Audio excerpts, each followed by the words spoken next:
Hello beautiful soul! Welcome back to my channel. This is my channel for Japan, kabayang Libra. This reading is for you, 6 to 12. Maraming salamat muna sa mga subscriber, new subscriber, cross-watcher, at sa mga bagong pasok dyan. Welcome na welcome kayo sa bahay ni Ate Aimee. Salamat din sa nakataba ng puso ninyong mga comments at sa mga nagpa-personal reading. Marami pong salamat. Kung gusto nyo na energy nyo lang talaga, ang gusto nyo makuha natin, all the details para sa personal reading ay nasa baba ng video na ito. This is a general reading. Kunin mo lang ang sayo at itapon ang hindi sayo. Maaring ito is vice versa, energy mo, energy ng person mo, energy na malapit sa puso mo. Nangyari, nangyayari, or mangyayari pa lang. Use your own intuition, lawakan natin ang ating isipan, gawin nyo lang itong guide. Kayo pa rin na makapagpapabago ng inyong pamumuhay. Ano ba ito? May kalat pa. Okay. Nagkakaroon kayo ng mga reflection from the past, no?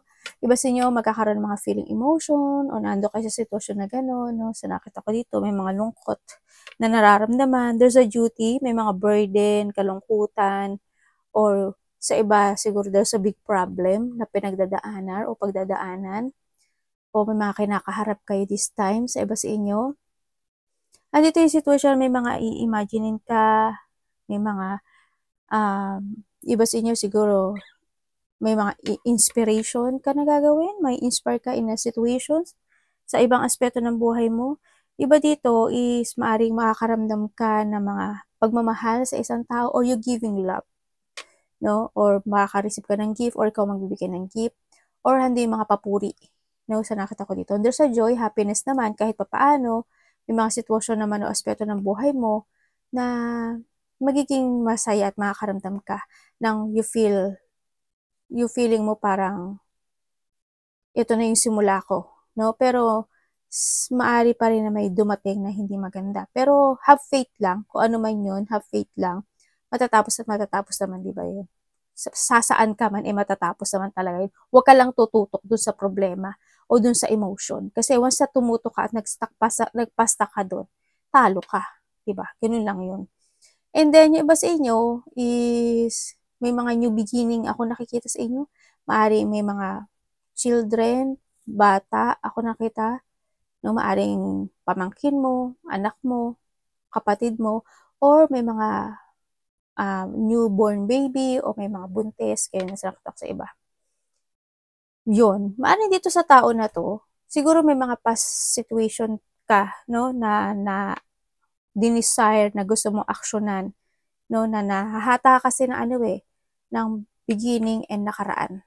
Alam mo yung beginning and nakaraan. Nahahata ka ng ganun. Siguro may mga situation na hindi na resolve sa nakita ko dito. Nandito na rin yung iba sa inyo, kung ano yung mga dapat yung panindigan mo na yun hanggang sa dulo. Hanggang matapos yung situation. May mga papanindigan kayo. Sa akin kasi nagkakaroon ka na competition when it comes to yourself, to the past and to the future. Sa nakita ko dito. May mga nasabi ko na pala, magbibigay ng papuri o pagmamahal, no? O ikaw ang bibigay nun. Baka ba sa inyo, may bibigyan kayo ng gift? Baka may bibata kayong ibigay ng gift, or may makaka-receive ka ng gift. Ganun. Meron tayong Leo, Scorpio, Libra, Pisces. Tingnan natin ang energy mo.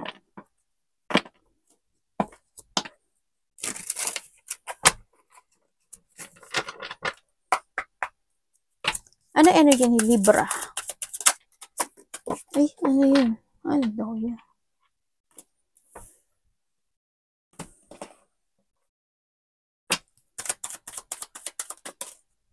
Devil!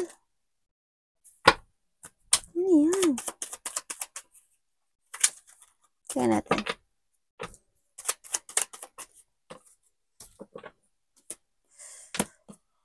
Okay. May mga sitwasyon, mga tensyon na hindi pa totally nare-resolbahan, sa nakikita ko dito. May bigla ang mangyayari. Sa nakita ko, maaari may mga tao or may taong makikipag-usap sa'yo. Energy mo, this time, nandito ka sa sitwasyon mo kasi na may mga bagay o sitwasyon na gusto mo nang tapusin, gusto mo mag-transform, gusto mo masaayos, o gusto mo mag-end. Pero, nakikita ko dito, you're stagnant ka. Sa nakikita ko dito. nai-stagnant ka dun. May stagnant ka daw sa isang sitwasyon sa buhay mo. No? Maaring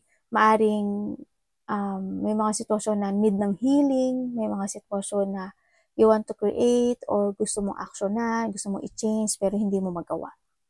May mga ganun. Ako nakikita sa iyo. Ang sabi dito is something must be let go. Ang sinasabi, may mga kailangan mong mag-move on, kailangan mong i-end yung isang cycle ng buhay mo para makafocus ka na in a new beginning talaga.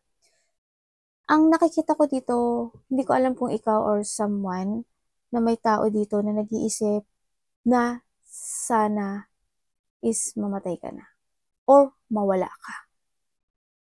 Or maybe sa iba naman sa inyo, maaaring may mga namatay o na related sa iyo.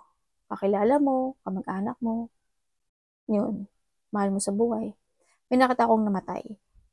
Or someone want to abandon something into your life, pero hindi mo magawa.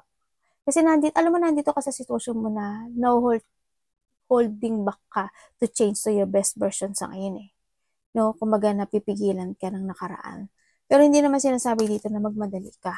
Pero ang kailangan sa iyo is you need to accept yung mga bagay na mga nagaganap o nangyayari sa iyo. Huwag ka mag-focus in a sadness. Kumbaga, i-release mo yung mga pain, depression, anxiety, feeling lost, yung mga parang hindi nagiging maganda yung situation. Huwag ka doon tumutok. Sabi ko kasi huwag ka doon tumutok, diba? You need to focus and give an effort and commit na kailangan mo magkaroon ng progressing, no? Ma-improve man lang yung sarili mo this time o yung sitwasyon na be calm. Yan. It's more on patient, no? Kumbaga, may mga sitwasyon na mag-heal naman at mag-heal naman. Pero, hindi naman sinasabi ito na wala, kailangan mo umaksyon. Kasi hindi mag-heal yun kung mag-i-stay ka dun sa point na yun. Pero nasa sa'yo yun kung paano mo siya aaksyonan. Ay, namatay yung iPad. Ikaw pa rin mag-resolve ano.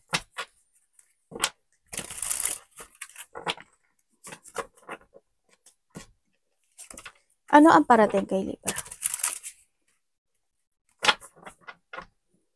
Pero dito, may mga sitwasyon na mag-end. Sa iba sa inyo siguro may mag-end. May magtatapos na isang sitwasyon. Unexpected na mangyari. Baka there's a revert, di ba? Na mangyari o maganap sa buhay niyo.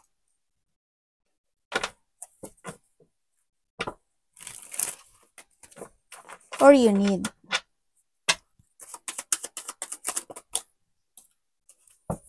Uy.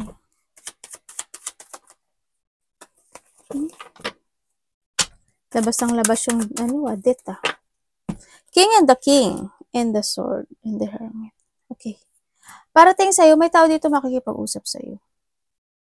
Or someone thinking na gusto kanya kausapin. Sana nakita ko dito. May mga didesisyonan ka daw sa buhay mo.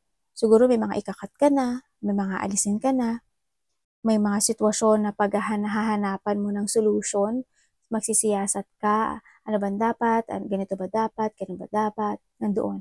Andun din yung iba sa inyo na urong sulong, parang you want to withdraw something or you want to retire in a situation. Kung sa mga aspeto ng buhay mo yan, love, trabaho, anything na situation. Parang may mga ganong sitwasyon ka na naghahanap ka o nagsisiyasat ka ng solution na ma-achieve yun sa nakita ko dito. Yun. May mga sadness ako nakikita. And then, ang parating din sa iyo,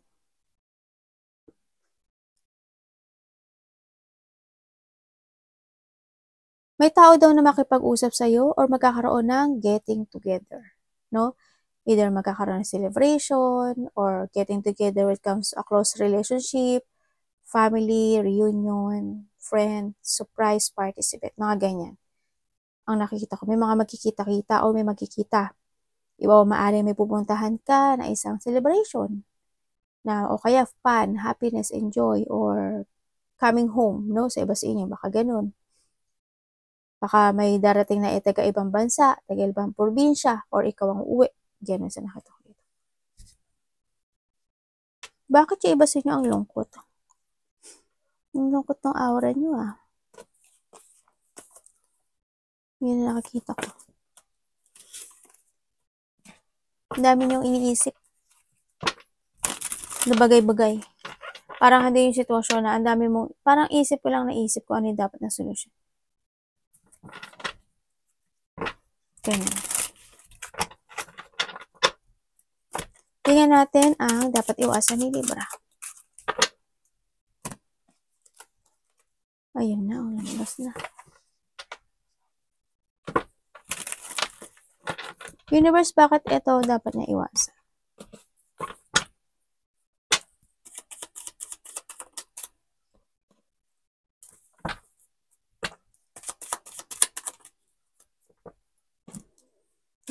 Okay, iwasan mo daw yung isang situation sa buhay mo na hindi mo kayang i-release yung sitwasyon mo o sarili mo sa isang bagay. Kumbaga, if you are in sadness, huwag ka dun tumutok. Tulad ng sabi ko kanina, yun. You need to release yourself or kailangan mo ngayon isang mental strength, ganyan. Iwasan mo yung isang sitwasyon na hindi mo kayang makipagsapalaran sa hamon ng buhay, yung matatalo ka ng emotions mo, yung matatalo ka ng sitwasyon. You need to create yung sarili mo. Huwag ka mag-go to the flow. Kailangan mo magkaroon ng recovery into yourself. Sinasabi rin dito na tandaan mo, the choices is always available sa'yo. Ikaw ang pipili ng daan mo. Kasi tandaan nyo, tayo rin kasi ang naglalagay sa sarili natin in a situation. Yun nga lang, may mga bagay o sitwasyon na magiging okay naman ang lahat, kaso minsan dumatating tayo sa point na umaayon tayo sa nangyayari. Yun yung nagiging mas lang nagiging napapasama, no? Kumbaga, kung may mga nakikita ka na hindi good, kung kailangan ka lang magsalita ka. Or mga dapat aksyonan, para hindi pa mas lalong lumala. Yung mga ganun. Kumbaga, yung wala tayong dapat nasisihin na kahit sino man. Kasi, choice natin yun. Pinili natin yung daan na yun. Pinili natin yung sitwasyon na yun. Yun. Kaya, wag ka daw, iwasan mo daw yung mag-go to the flow ka sa mga situation na alam mo naman nasasaktan. Saka, iwasan mo yung magkaroon ka ng ma-stuck or matrap ka or malito ka or magkaroon ka ng self-imprisonment or thinking sa mga negative, no, ng thought. Yan. Iwasan mo daw yun. Sa nakita ko dito. Kailangan ngayon is you need to take a risk. Kailangan sa is magkaroon ng clear mind. Kumbaga, magkaroon ka ng taking control of yourself sa mga sitwasyon mo. Universe, kamusta ang love niya? Love is sa lahat, sarili, kapatid, anak, magulang, karelasyon, kaibigan, kasama sa trabaho.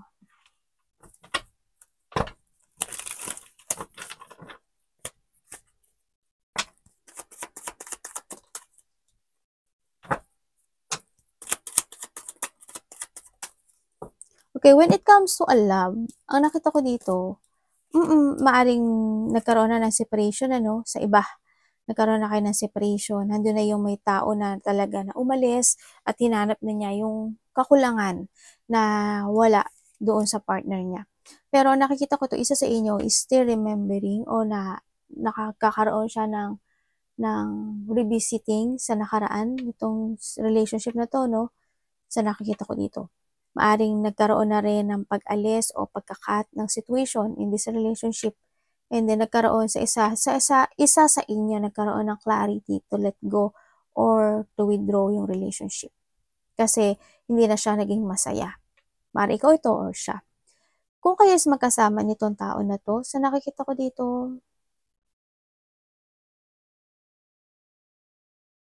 isa sa inyo may iniisip or malungkot, kahit alam niya sa sarili niya na may mali or kahit alam niya sa sarili niya na hindi may kakulangan, nag-i-stay yung tao na yun sa nakita ko dito. Nandun pa rin yung commitment, no? Sa nakita ko dito. Kumbaga, hindi man kayo nagiging good term sa point ng, hindi naman kasi lahat, diba, ang relation, hindi naman kayo pwedeng good term kayo sa bawat taon, di ba? Siyempre, may mga point pa rin na hindi kayo magiging okay. Pero, ang nakita ko dito is, tanggap mo na ganun. Kasi, part talaga yun ng relationship. Pero, ang nakita ko dito, may lungkot ako nakikita in this relationship. Pero, you need to commit. Yun na nakikita ko. Nandun pa rin yung pagpapahalaga.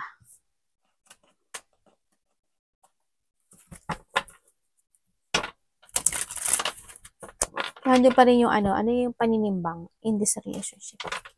Tingnan natin ang iyong money.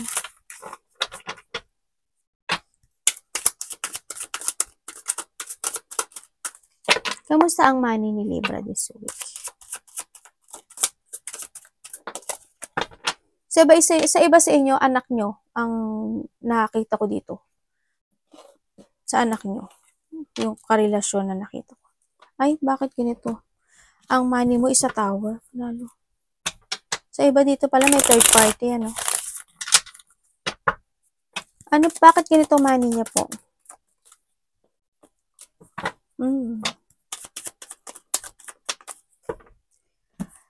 Okay, when it comes to your money, sa nakita ko ito medyo delikado, no? It's more on chaos, nababurnout ka, and more is stagnant itong money mo sa nakita ko dito. Hindi siya nagkakaroon ng successful, pero pinag-iisipan mo naman. Actually, pinag-iisipan mo naman kung paano mo siya i-manage sa nakikita ko dito. Kaya lang minsan talaga, may mga point talaga na pagka may mga dumating na, kasi ang nakita ko to, ang daming naging problema, no? May mga naging problema, nagkaroon ng mga distraction, na may mga, siguro may mga kailangan bayaran, no? May mga nagkaroon ng mga calamity man yan, problem, crisis, disaster man yan sa nakita ko dito, maaaring doon mo na ilabas yung pera mo, no? Pero medyo delikado ata yung pera mo na kailangan mo na ngayon is you need to transform, no? And you need na mas more kang maging wiser and stronger this time when it comes sa pera. Kailangan mo pag-isipang maigi, or you need to use your head when making a decision when it comes to your money. May mga bagay na kailangan mong i-let go, may mga bagay na kailangan mo baguhin this time. So, nakita ko dito. Yun. Tingnan natin opportunity mo, Libra.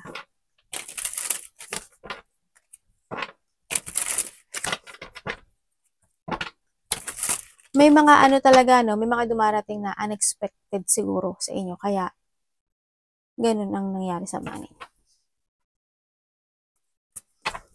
Any opportunity kay Libra Universe. The Wheel of Fortune. Ay, ano ba yan?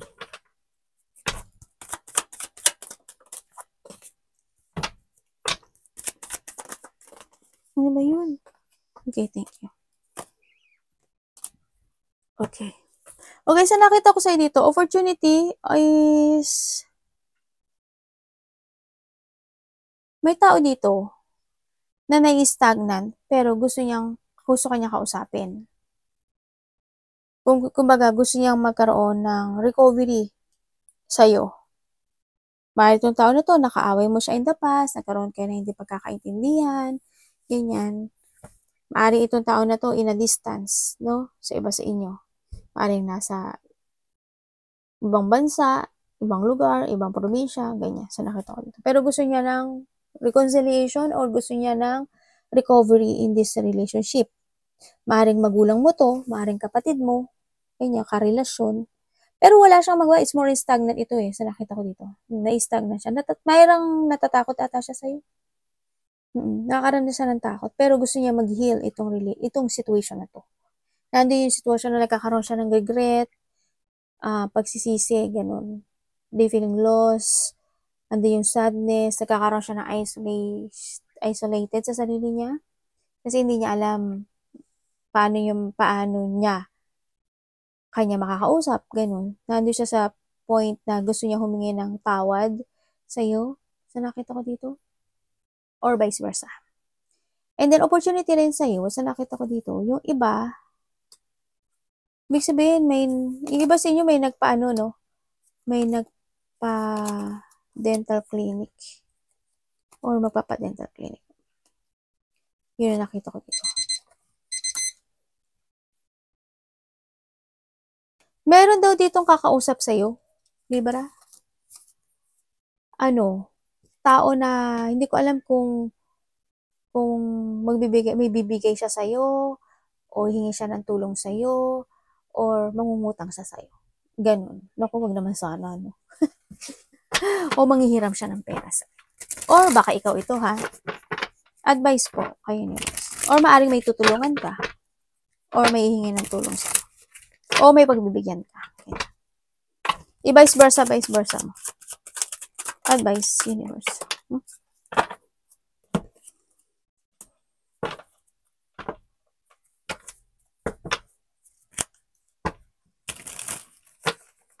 Ang cute ng Japanese, oh. Siguro, sa bagay. Sabi ko sana, siguro nasa Japan kayo. Siyempre, marami na naman nasa Japan. Bakit devil na naman? Ang daming lumabas sa'yo. Lumabas yung dalawang death. Lumabas yung mga devil. Mga tower. Naglabasan. Mag-ingat ka, may mangyayari. Magkakaroon ng unexpected situation sa buhay mo. Hindi naman kay lahat. Okay, ang advice sa'yo, sinasabi dito, natatandaan mo, you need to release yourself in a situation na na-stagnant ka, na you are worthy, isip mo palagi. You need to follow your heart in a good way. Kailangan mo ngayon is magkaroon ng balancing when it comes to your money, sarili, kinakain, iniinom, or paggastos man yan, or in a relationship, sa trabaho man yan, sa health mo man yan, ganyan. Kailangan lahat is balance. Kailangan sa'yo is to continue to direct sa direction mo para mahanap mo talaga yung pinaka-goal mo sa buhay mo. Clear path, positive destination, kailangan mo mag-move or kailangan mo umaksyon. You need to release yung sarili mo sa mga limiting belief mo, and then be independent and i-reclaim mo yung power mo. Ibalik mo yung dating ikaw, kumaga. No, sa nakita ko dito. Make a new beginning. Pahalaga mo yung sarili mo o yung mga tao na nagbibigay ng magpapahalaga sa iyo. Yun nakita ko. Siyempre, speak out, no? Sinasabi rin dito, speak out. Kung kailangan magsalita ka. Sa nakita ko dito. Yun. And give and take, no? Pahalaga mo yung mga taong pinibigyan ka ng magpapahalaga. Ganun. Arigato namaste, God bless.